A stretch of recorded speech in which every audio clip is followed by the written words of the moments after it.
インド・コルカタへ陸路国境越え、バングラデシュ横断最終回。おはようございます。だらだらと海外旅行中の夏度です。現在バングラデシュのクルナという町にいますが、今日はこれからインドへ再入国します。鉄道の都合で5時起床のためクソ眠いし、空もまだ暗い。日中騒がしい街中もこの時間では力車しかいません。駅まで徒歩30分程度なので歩いていたのですが、途中で乗り合い力車から「じったかでどうだ?」と声をかけられたので乗りました。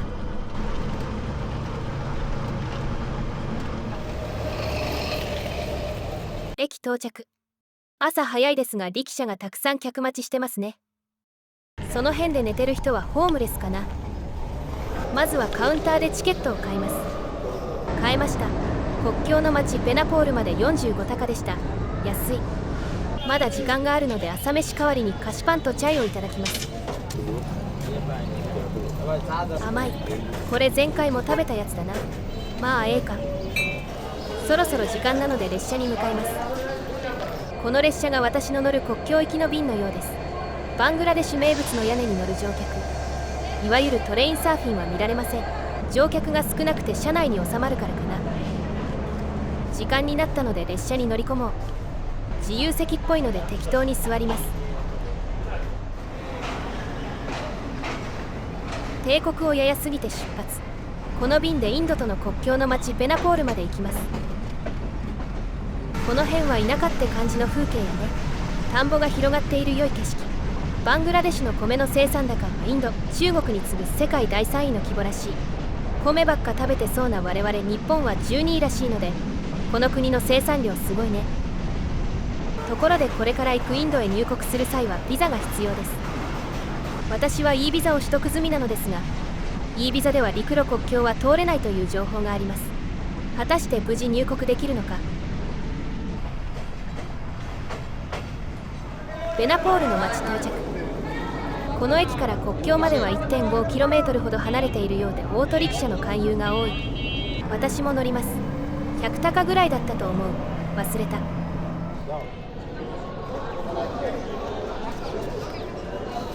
国境到着。迷彩服を着た人がいて物々しさを感じますね。いかにも国境という感じ。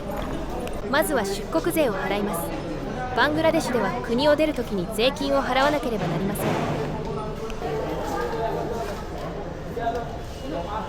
1000タカなので大した額ではないが、現金のみらしいのでちゃんと用意しておかないといけない。税を払った証明書みたいなのを受け取ったら出国します。ここからはカメラオフ。出国完了。この辺がちょうど国境ライン。インド側の建物でかすぎる。バングラデシュ側は平凡な建物だったので、国力の差を見せつけるかのようです。ここから入国なので再びカメラオフ。インド入国完了。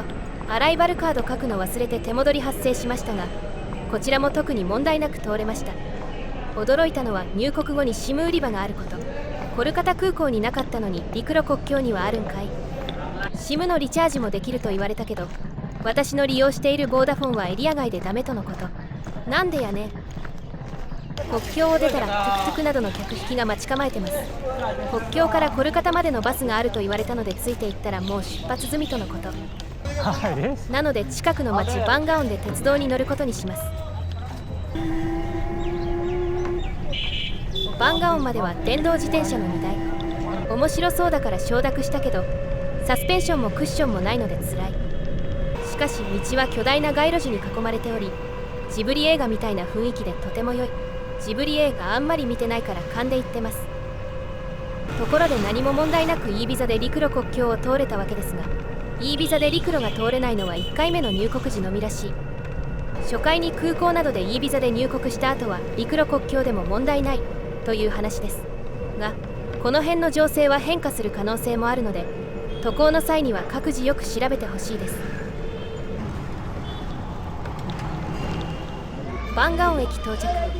カウンターでチケット購入しました。運賃安すぎる。距離にすると 80km 程度なのですが、この距離を立った20ルピーはさすがインドという感じ。お腹も空いてきたので駅のホームで軽食をいただきます。カレーをチャパティの上に乗せて提供するダイナミックなスタイル。チャパティは冷めてて微妙だったけどカレーがうまいから問題なし。カレーは全てを解決する。さて列車に乗り込もう。運よく席確保。座席は硬いけど座れただけマシかな。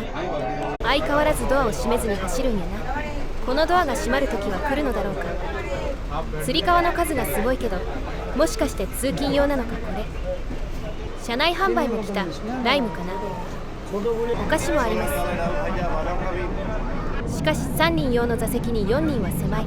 インドの満員列車はエアコンがないのと他人とくっついても気にしない人間性に、人々を押しのける車内販売、さらには開けっぱなしなドアの危険などあり、東京よりきついかもしれない。ネットもないのであらかじめダウンロードしておいた読書がはかどります。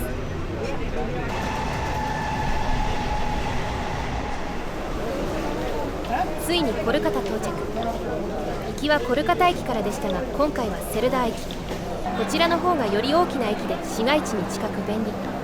3週間ぶりですが相変わらず人が多い。まずは SIM カードのリチャージをしてスマホの通信を復活させます。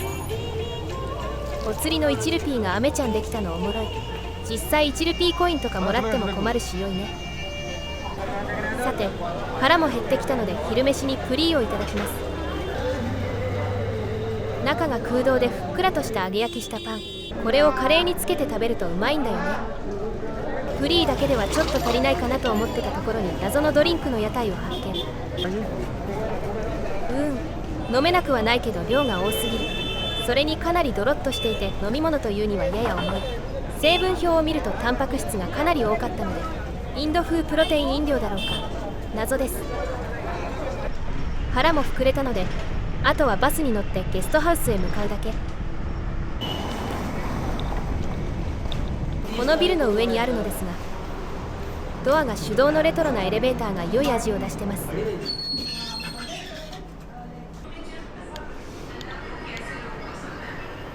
チェックイン完了。狭い部屋にバンクベッドが並んでるよくある安宿ですが、なぜか高層ビルの最上階にあって眺めが大変良い。1000円の宿の眺めじゃない。というわけでインドのアガルタラからバングラデシュを横断してまたインドのコルカタまで戻ってきました。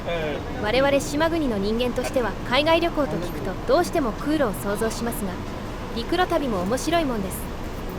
時間がかかるのが難点ですが、余裕があればぜひ試してみてほしいですね。ご視聴ありがとうございました。このチャンネルでは海外一人旅の様子を公開しています。いいね、チャンネル登録、フォローしていただけると嬉しいです。よろしくお願いします。